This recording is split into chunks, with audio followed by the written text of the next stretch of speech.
We're up to fight 7. In the blue corner, we have Gabriela Lacava.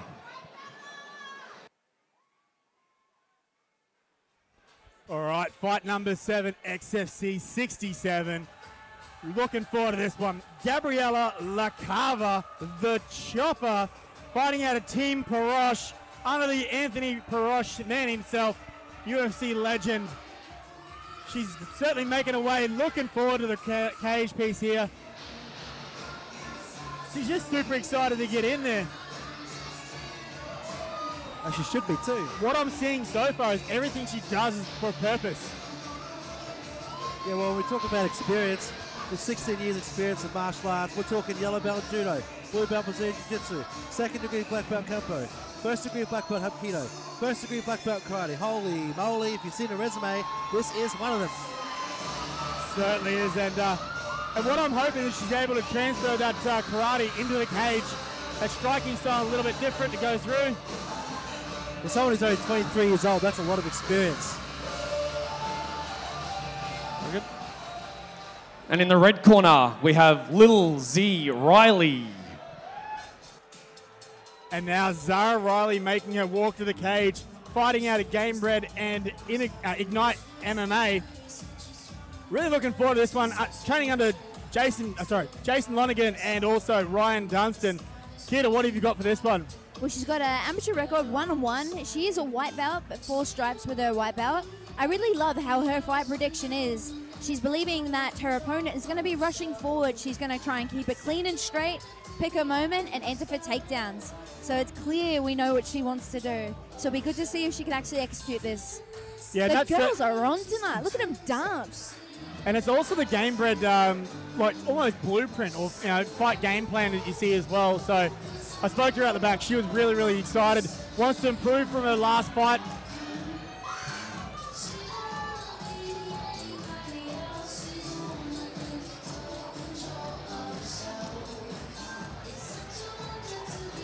We've got a dance-off happening here. Girls are on. These girls are just reminding me that I can't dance for shit. All right, fight 7 is a strawweight fight with both fighters weighing in under 52 kilos. In the blue corner, fighting out of Team Parosh from New South Wales, she fights under UFC veteran and OG of Australian MMA, Anthony Parosh. She had the perfect start, winning her debut, and now looks to go 2-0. This is Gabriela Lacava, the chopper. And now in the red corner, fighting out of Game Bread and Ignite Martial Arts, under the tutelage of Ryan Dunstan and Jason Lonergan. She's having her 3rd fight in the cage. Make some noise for Lil Z Riley.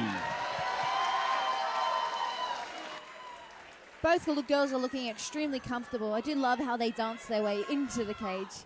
I'd look to see how they dance within the rounds. Well, I'm expecting a fair bit of body movement and head movement as well. So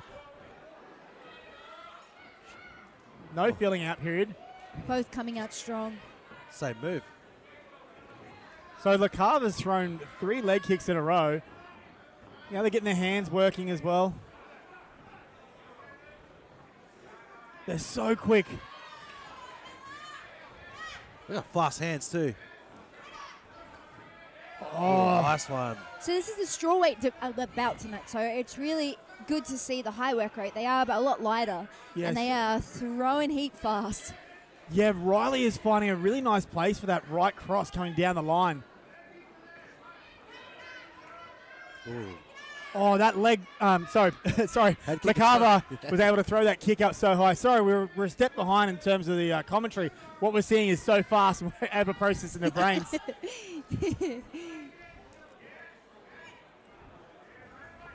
Oh, our first wrestling exchange.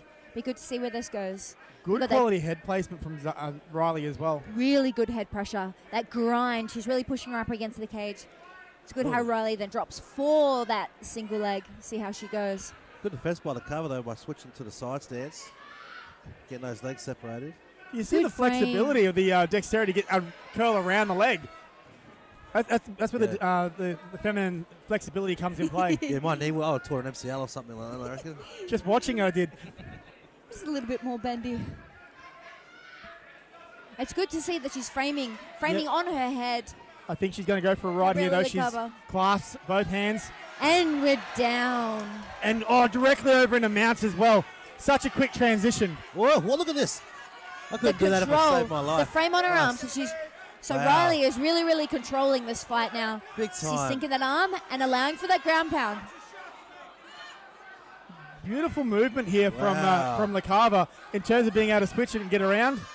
She's gone high. She's going to pop out the back. I think she's going to. She's got to protect her left arm, though. And right now, Riley's filming for that right arm. She's going straight for that. Good transition. Doing a bit of the hitchhiker's escape. Got a tap. She's looking for it. Whoa, I don't like how it's bending. She's got a hitchhiker escape happening. Wow. That's awesome. So she went that hitchhiker's escape the opposite way. Girls are bendy. I know. That's that flexibility. And she's letting Riley know by a few body shots that she wasn't happy with her arm being put that way. What an amazing recovery. Riley's got her hands clasped again, so look for her to suck the hips out just to get the ground and pound again. In here, I'm hoping to see that LaCava uses that overhook to try and get herself up the cage, but Riley is keeping that really high pressure. Yeah, doing a really good job, and right now Riley's trying to put some pressure in. End of the round. That was as quick as they throw punches.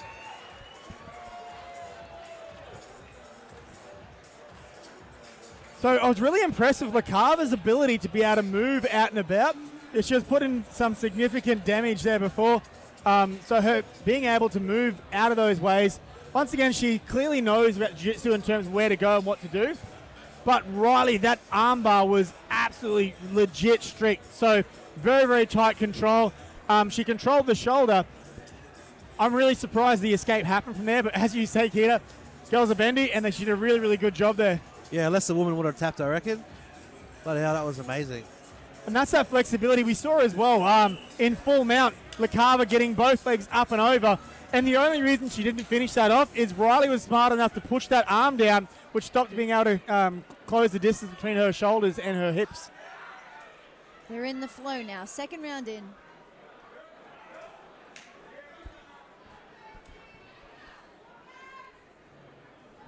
And they are both coming out with the exact same intensity. They certainly are. Head kick. Oh, beautiful. That's that karate right there. Oh, a nice crescent kick. Went straight over the top, though. A nice crescent kick. And that just shows the dexterity, the leg dexterity, being able to get it up so high. So she went a high kick, 3 low kicks, and then a crescent kick. So she is mixing up the distances and the styles. You see Riley attempted to go for that hip toss just then, but LaCava is managing to defend really well. Yes, as she did try the hip toss, she raised her overhook up a little bit high, and LaCava came out the back. She's able to twist it around now. Got a nice little frame up there against the chin. Both of these girls are using their frames really well in this fight. They certainly are. It's stopping them both from causing damage as well. So we've got a single leg here, and she's curled it around. Nice pushing the head down. And this is something that the Parosh basics is what you see from here as well. Just making sure you can stay up on the cage. Something he was also famous for doing.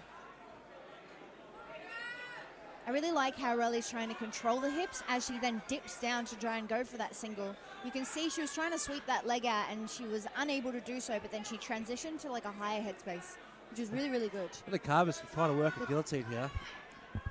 Off the cage. Not quite, we can't quite see if she's got it under the chin at the moment. I don't think it is. No, isn't quite there. She's more doing it as a threat so that she doesn't fully commit into the position. But I love the underhook that she has grabbed on the right arm of Riley. So LaCava's done a really good job pushing that in. And she's trying to push the head down now away, so she's creating space between the head and the hips. Just relentless from Riley right now. The pressure against the cage for the last 2 minutes. This is the definition of front row seats, right? It certainly is. There she goes. And she gets that hip toss. Nice. She's been fishing for that hip toss for a while, and Riley was able to execute that. And watch really how well. quickly she pressures up high, and then she'll get that left leg over really quick. So nice, I noticed it earlier before around how quickly she goes into a mount position. Right now she's trying to get the crucifix, and this is one of the Lonnie Filamahala specials in terms of locking up that one arm, locking the other arm down with the leg. and just pounding away ground and pound. Lonnie's right there with Ryan Dunstan and also Ryan Bishop. So certainly in the right side to be able to get the advice from the corner. LaCava's doing a good job here in terms of moving and never giving Riley a stable base. Target. Really stable base. So LaCava's doing really well with moving her hips from side to side. Yeah, she's about to wrestle up there, and Riley was able to push her legs out and sprawl. What a round. I'm telling you, the girls are turning up the heat. High work rate here, isn't there? Coming to this third round, I feel it's going to be a bit of the same. They're going to both engage in that striking, but I feel like this fight is going to be definitely the wrestling to jiu-jitsu base. Yeah. Yeah, really looking for LaCava to stamp herself on the fight here as well. She's got really good striking, LaCava. Just got to try her best to stay away from the cage, but Riley has really good pressure. Maybe circling around a little bit more, maybe taking a bit more of a presence in the middle. But Riley has good pressure and just absolutely just sends it. Yeah, I'm going to give Riley the credit here. Is she understands that the assignment and that her opponent has really good quality striking. Big time. And she's removing that space and timing away from her to do so. This is where the game plans really come in place and seeing who listens to their corner the best in terms of coming up for the third round. So really, really high quality gamesmanship and tactics here. Third and final. Let's go. Sends it straight to the top. Her kicks, LaCava's got a beautiful kicks. So fast too. And just remember, LaCava will know that the reason, nicely on the chin, the reason the second round that she got put against the cage was that crescent kick attempt. So all it takes is one mistake. You can see Riley did not like that one. It's good that she's used that fight IQ to then close the space to reduce the amount of hits that she was getting then. Absolutely agree with you there, Kita. I think that LaCava knows that this is the round she has to make it all up in. So she's trying to send it really quickly in the first bit, and then Riley's like, no, thank you. Just gets to the cage again. LaCava's got really good cage defense. She's using her frames really well to try and push Riley away. Yeah, and Riley's doing such a good job of getting those knees together and then clamping her hands. But a step out there from LaCava. Just got caught on the end. Really, really good intentions there. Just Riley was able to capitalize on it and just flip positions.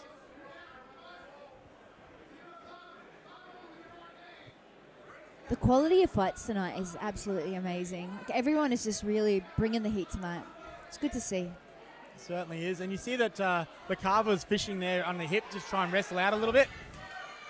Right now, Riley's got that crucifix-style position, so she's locked up the right hand and just pounding away on the face.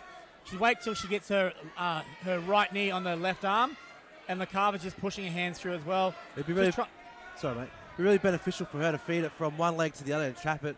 Otherwise, it'd be much harder for her to pull that arm out.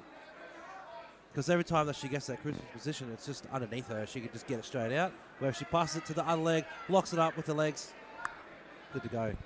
She almost got a crucifix entry from herself, LaCava there from the bottom, by pushing the arm up and hooking around the leg. LaCava's showing very active hips once again. She's using the cage to try and change the position of her body. But Riley's just got that deep scarf, and she's really, really utilizing that crucifix.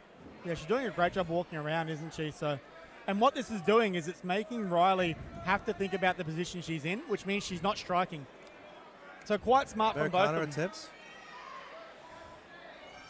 Almost locking up an Americana there.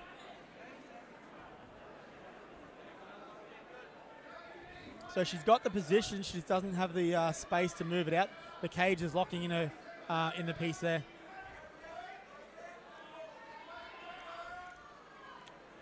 LaCava just doesn't give up, does she? Hell no. Oh, she may have it. Oh, she's free. So we've got 10 seconds left. So we have a winner decided from this fight. Here we go. What a fight, both of these girls. Let's go. Little Z, Zara Riley, raises her hand at the end. We'll go to Peter Hickmont to make it official. But I was really impressed from both girls. Here we see some of the highlights that was thrown up earlier. LaCava's leg dexterity, you can certainly see multiple years of martial arts training, especially in the karate piece. Superman punch there in the replay. Beautiful kicks on that replay. But Riley had a really good quality cross that she was throwing down as well.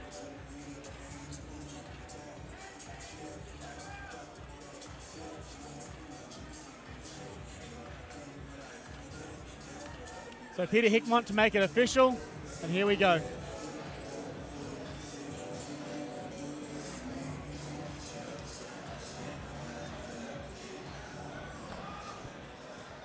All right, we go to the judges for fight 7, and all 3 judges have it for Little Z Riley.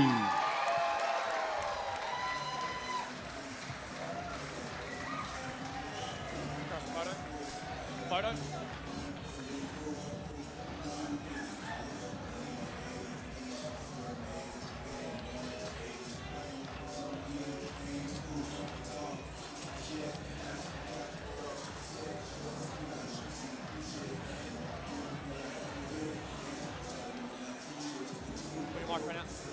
Good job. That was good. All right, we're here with Zara. Zara, we've seen you in the cage a couple of times now, but right then and there was by far the most improved we've seen you. You've obviously been working really, really hard in the gym. Everything you saw tonight we've been working on in our gym. I missed a couple of those submissions, but I really tried for them, but I still got it, so I'm fucking happy with that. And also, I'd like to make an announcement. Next year, for the next Gold Coast Marathon run, me and my brothers are running for a foundation. We're raising money for the Marine Rescues. So I'd like to make a big announcement, and we'll be asking for donations soon.